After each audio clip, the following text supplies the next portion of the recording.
TurboAnt just released their new M10 Pro scooter with a lot of features and an awesome price. This scooter definitely amazes as it's exceptionally fun to ride, and not to mention the build quality far exceeds some other scooters at a much higher price. The M10 Pro from TurboAnt will come in around $400 at the time of this video. It has a nice rubberized deck for extra comfort and will ride on 8.5 by 2-inch pneumatic tires to help cushion the ride. Powering the scooter is a 350 watt brushless motor and will come with a single rear disc brake with brake lights to help people know that you are stopping, and an electronic braking that is rather mild. On the bottom side of the scooter you will find your kickstand and charging port. When looking at the controls and the display, it's very simplistic as there is not much going on, but it's also very functional. With a single cable-driven disc brake, this keeps maintenance low. It will also come with a bell to indicate the people you are coming, and this hook latch for folding, which we will demonstrate later. When it comes to the function buttons, there's only 2, but unlike some higher-end scooters, this one also comes with a USB charging port.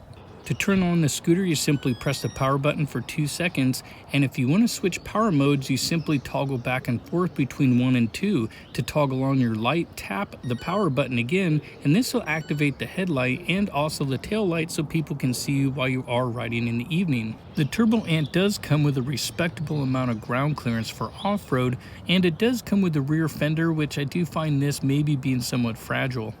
Now, they did leave enough room up on the handlebars for a variety of different phone mounts. I have this larger one that I use on my e-bikes as well, and it doesn't get in the way of functioning of the throttle, and it's nice and smooth. So now I can pop my phone in and keep this charged while I am on the go. However, if you want the phone to charge or your item, you will have to have the scooter on.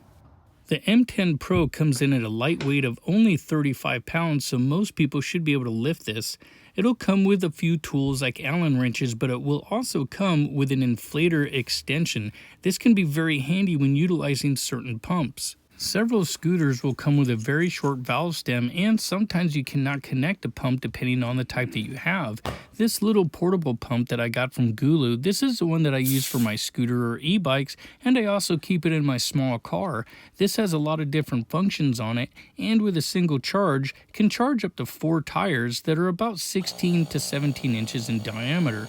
Now, one thing I was surprised about was the manual was in English and you could actually read it, as some of this stuff that comes from China is much harder to read, and it does give you information for troubleshooting and also email for support. When it comes to charging the TurboAnt Pro, this will take about 6 to 7 hours to fully charge at about 90 to 120 watts an hour. With this power station, I can charge it twice just with this, and I can recharge it for free by utilizing solar. Now sure, this adds a little bit of extra expense, but you can utilize this every day for 10 years before it reaches 80% capacity. When it comes to folding the M10 Pro, you simply move the safety latch, then undo the lever. The handlebars will drop down, the little safety latch will connect onto the hook.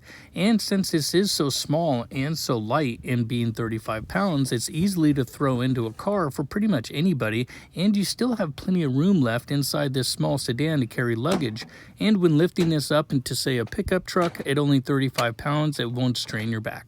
When it comes to riding the M10 Pro, at only 350 watts and me being about 200 pounds with gear, it didn't really seem to affect it too much as far as cruising on straight and level grounds. Hills were a little bit slower but still managed just fine, and when it comes to speeds, this reaches almost 20 miles an hour, which I found it easily accomplished, and being lightweight, it's really nimble and easy to ride.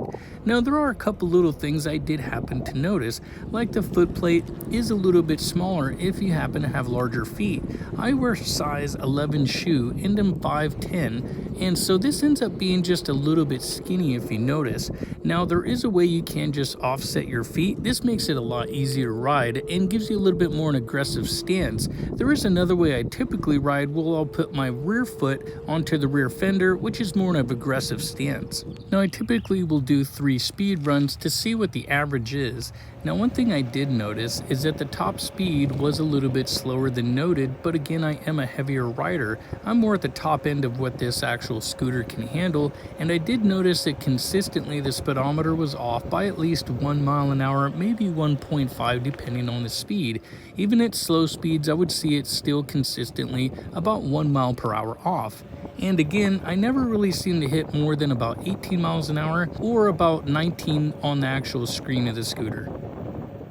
Now, I've been riding the scooter around for the last few days, and whenever I try a new product, I always try to find what's wrong with it, what do I not like, and what would I like to change. And I keep thinking the price on this and how would I use it, where would it be beneficial, what are the best circumstances for somebody who's looking for something like this, what would I desire as far as something that I was going to buy. It comes with a 350 watt motor that can go about 20 miles an hour, give or take, and not to mention the range is about 30 miles roughly.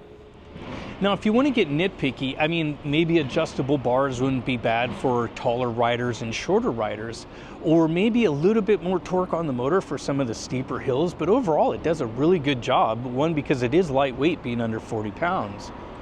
Now, one, you have to admit that price is definitely enticing. Like if you were to use this as commuting or maybe for a student, this is where you can save actually a lot on fuel costs. If you think about it, $400 is not a lot when it comes to fuel. So your return on investment is actually pretty short depending on your commute, how you use it, and also you could use it for recreation as well.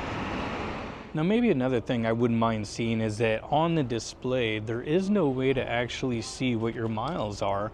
So you have no idea how far you've actually gone with your trip. You don't know how many miles are accumulated on the scooter. So say you were to buy it used, you don't actually know how far it's been ridden. It could have 100 miles on it or 500 miles on it. And that ends up being a lot more charges that could come and go on it. But when it does come to the TurboAnt M10 Pro, I will admit, for the price, again, I don't think you're going to find a better scooter. So I hope this information helped you out. And if you're looking for something like this, I will have links down in the description below. And I hope you guys liked the video. Hope to see you in the next one.